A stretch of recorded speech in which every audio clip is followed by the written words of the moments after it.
Assalamualaikum warahmatullahi wabarakatuh. Hello everyone. Perkenalkan, nama saya Ove Olanda. Di sini saya akan menjelaskan tentang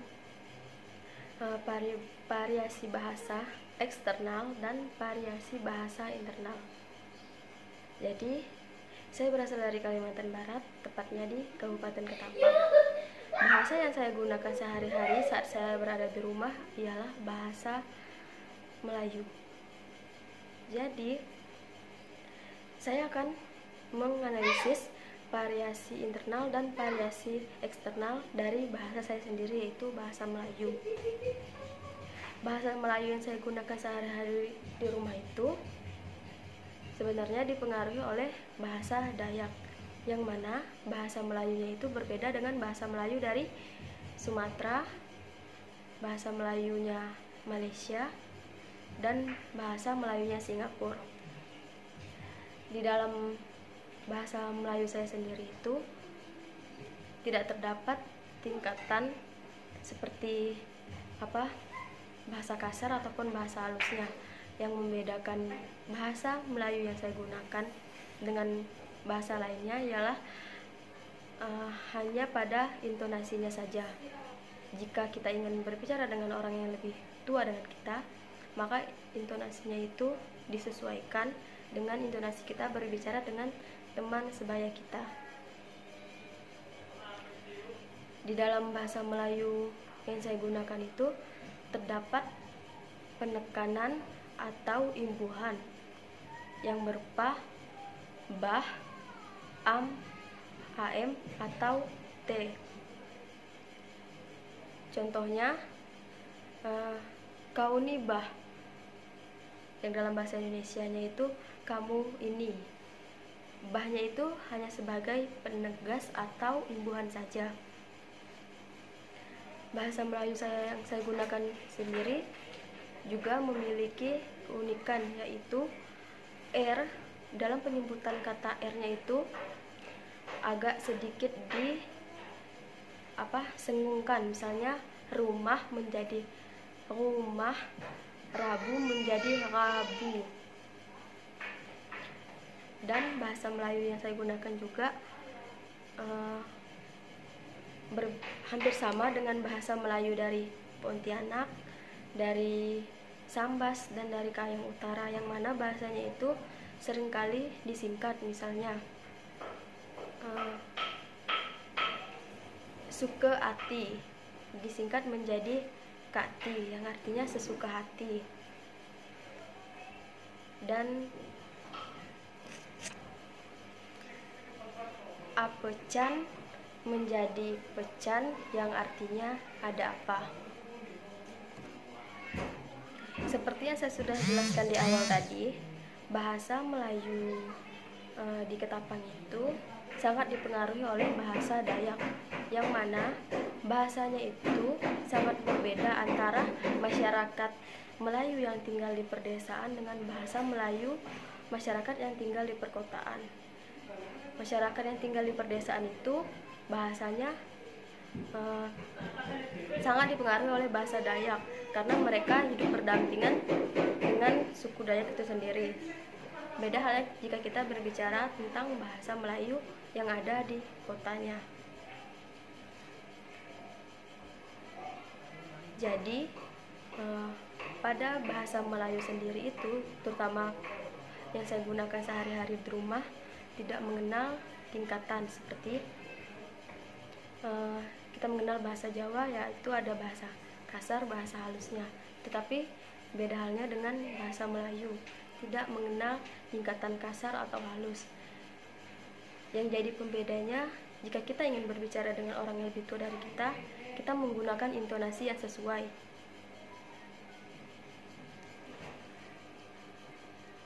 Sebenarnya bahasa Melayu itu sendiri hampir sama dengan bahasa Indonesia, yang mana jika huruf akhirnya itu A, maka di bahasa Melayu sendiri diganti menjadi E. Misalnya bahasa menjadi bahasa, seperti itu. Kita menjadi kita, dan kemana menjadi kemana.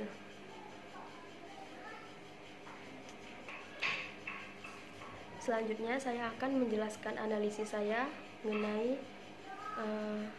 video kartun. Saya memilih video film yaitu Naruto. Mengapa saya memilih Naruto? Di situ kan kita ketahui Naruto itu berasal dari Jepang. Tetapi pada video tersebut kartunnya itu menggunakan bahasa Inggris. Kenapa menggunakan bahasa Inggris? Karena kita ketahui bahasa Inggris itu adalah bahasa internasional yang mana hampir seluruh dunia mengetahui bahasa Inggris. Jika menggunakan bahasa Jepang di video tersebut, mungkin akan kesulitan mendapatkan arti dari film tersebut. Bahasa Inggris yang digunakan dalam video Naruto tersebut menggunakan, menurut saya sendiri, menggunakan variasi bahasa yang rendah, yaitu low variation. Kenapa saya bilang seperti begitu? Karena kita ketahui Naruto itu adalah film kartun yang tujuannya untuk menghibur. Jadi bahasa yang digunakannya itu adalah bahasa yang santai, bahasa sehari-hari. Beda halnya jika kita melihat orang seperti berpidato di depan umum, itu menggunakan bahasa yang tinggi, yaitu high variation. Itu bahasanya itu lebih ke formal. Jadi menurut saya kartun Naruto yang saya tonton itu sendiri menggunakan bahasa low variation, yaitu bahasa yang rendah, menggunakan bahasa formal sehari-hari.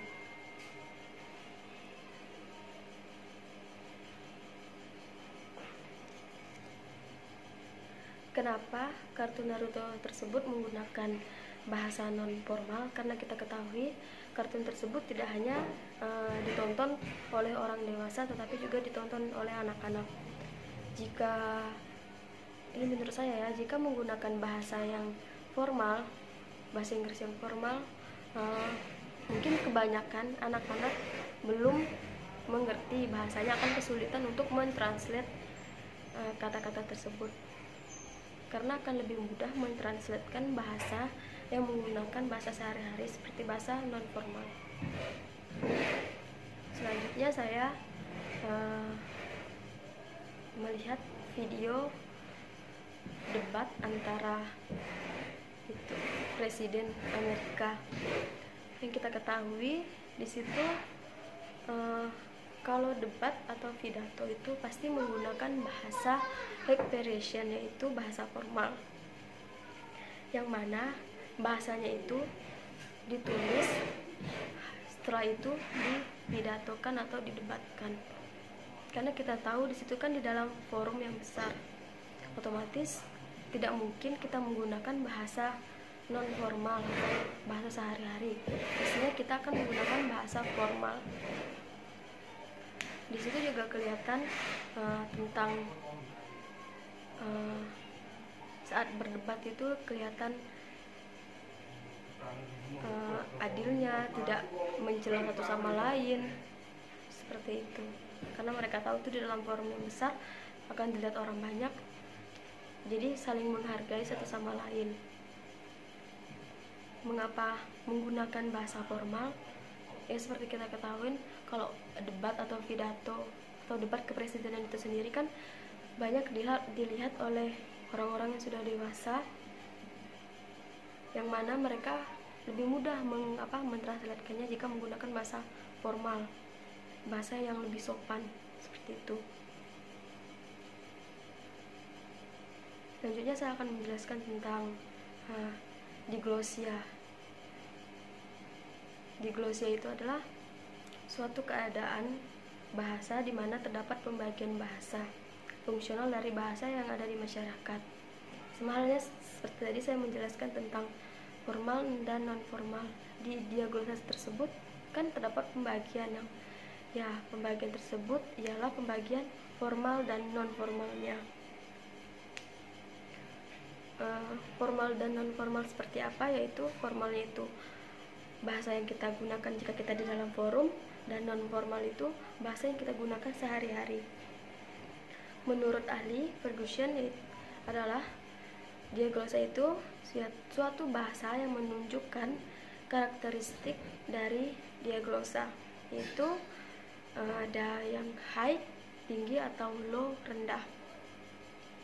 Seperti kita mengenal bahasa Indonesia itu kan ada bahasa lisan dan bahasa tulis. Bahasa lisan itu termasuk ke dalam low variation. Kenapa saya sebutkan sebagai low variation?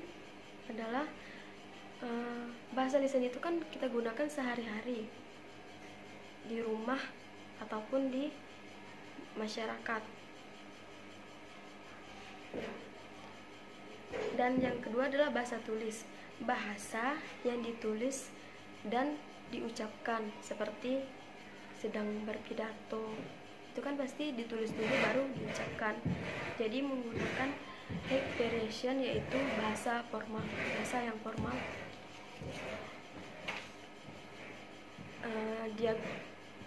Diglosa ini mempunyai karakter menurut fungsinya, seperti ya sudah saya jelaskan tadi ya. Karakter atau fungsinya itu adalah variasi bahasa tinggi dan variasi bahasa rendah. Variasi bahasa tinggi itu atau high variation itu ya biasanya digunakan di dalam forum-forum pidato, debat, siaran berita, radio, ataupun koran. Sedangkan yang low variation itu ya bahasa kita sehari-hari, bahasa kita dengan teman, bahasa kita di rumah, itu termasuk ke dalam low variation. Ada juga negara yang menganut bilingualisme dan multilingualisme.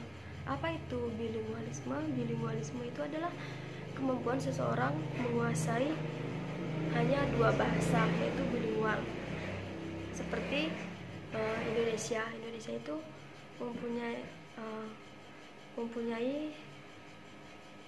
bisa menguasai dua bahasa, misalnya bahasa pemersatunya itu kan bahasa Indonesia, terus ada juga bahasa ibu.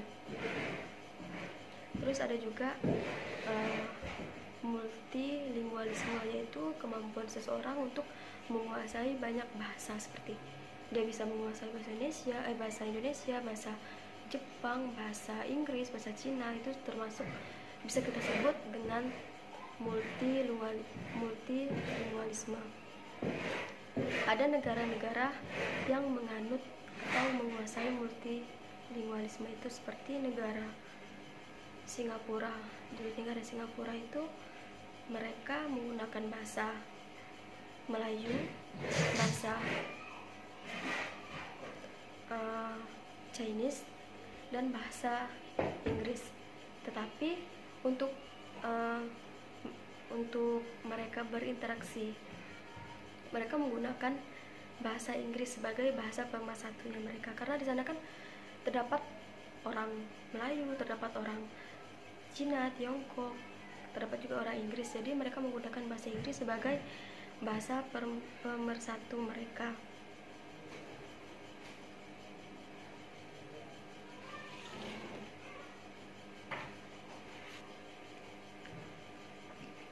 Dan negara penganut bilingualisme itu contohnya ya Indonesia, India, yaitu mereka menggunakan bahasa India dan bahasa Inggris. Kanada, yaitu mereka menggunakan bahasa Inggris dan bahasa Prancis. Selanjutnya ada kode choice, yaitu kemampuan individu untuk mewujudkan norma yang berbeda untuk berkomunikasi. Biasanya kita ketahui orang Surabaya dan orang Madura, mereka kan mempunyai bahasanya sendiri. Orang Surabaya menggunakan bahasa Jawanya dan orang Madura menggunakan bahasa Maduranya. Tetapi untuk sehari-hari berinteraksi itu mereka menggunakan bahasa Jawa sebagai bahasa pemersatu mereka. Dan sama halnya dengan orang Singapura, orang Cina yang berada di Singapura.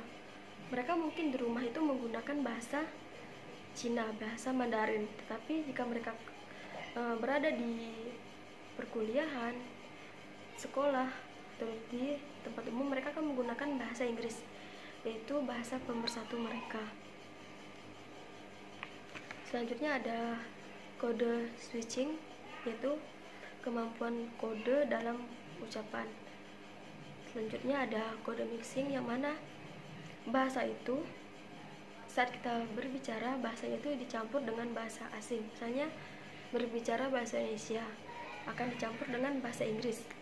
Contohnya banyak kan orang-orang, kita ambil contohnya orang-orang Jakarta, mereka cenderung lebih sering mencampur bahasa Indonesia dengan bahasa Inggris. Misalnya jangan mengejat seseorang, judge-nya itu kan dari bahasa Indonesia. Terus ada juga seperti, aduh aku hari ini ada meetingnya itu kan dari bahasa Inggris, seperti itu. Oke, saya